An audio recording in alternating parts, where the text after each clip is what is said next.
जिहेतु 6 जनगोष्ठीखौ एसटी होनो थांगासिनो दं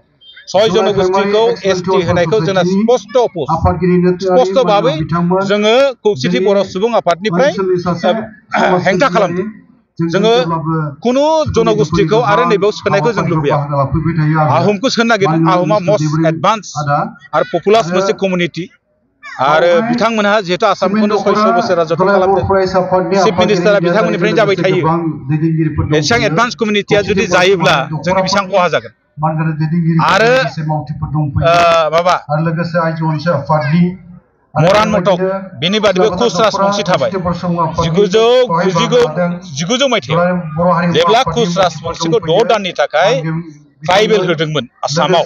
मोनसे नटिफिकेशननि दारै 1990 मायथाइयाव अब्लाना जों मिथिदों दा आसामाव थानाय मेडिकेल कलेज इन्जिनियारिं कलेज गुबुन गुबुन ट्राइबेलफोरनि थाखाय थिनाय 10% जिथु दं बिथांमोना दखल खालामना लाजोबदों गतिके इसां एडभान्स आरो मोस्ट पपुलार कमिउनिटिफ्रा जुदि बेयाव थाफैयोब्ला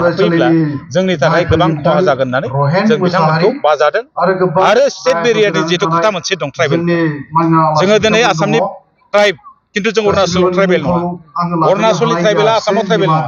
नागालेन्डनि ट्राइबेला आसामाव ट्राइबेल नङा मोनसे स्टेट बेरियार दा साहा बागानिया जिथु ट्राइब्स बिथांमोनखौ ट्राइबेल होनो नागिरदों बे ट्राइबेल होनो नागिरनाया जिहेतु बिथांमोना अलरेडि उड़िसा आरो झारखन्डआव ट्राइबेल टि ट्राइब्स बिथांमोना बे जायगायाव ट्राइबेलखा गतिके बोरैहाय डाबल स्टेन्डार्ड मोन जिथु स्टेट बेरियारनि खोथा बिथांमोना बोरैहाय आसामाव ट्राइबेल गतिके बेखिनिखौ जों सम्पूर्ण भाबै खौसेथि बर' सुबुं आफादनिफ्राय बिरोध खालामदों आरो सिसिटुवानि मानगोनां जोंनि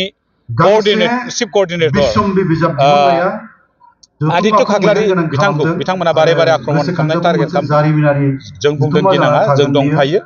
आरो 10 नभेम्बराव जितु सुबुं गौमा लादों सनापुरनि गेलेग्रा फोथाराव जों बेखौ खौसेथि बर' सुबुं आफादनि मोनफ्रोमबो जिल्लानिफ्राय बाहागो लानो थाखाय जोंनिफ्राय बेखौ खावलायनाय जादों बे हाबाफारिखौ बिग्रायनाय हाबाफारिखौ जाफुंसारनो थाखाय जोंनिफ्राय नांगौ बादि हेफाजाबखौ होनाय जादों आरो जिहेतु जोंबो सिसिटुवानि मोनसे मेम्बार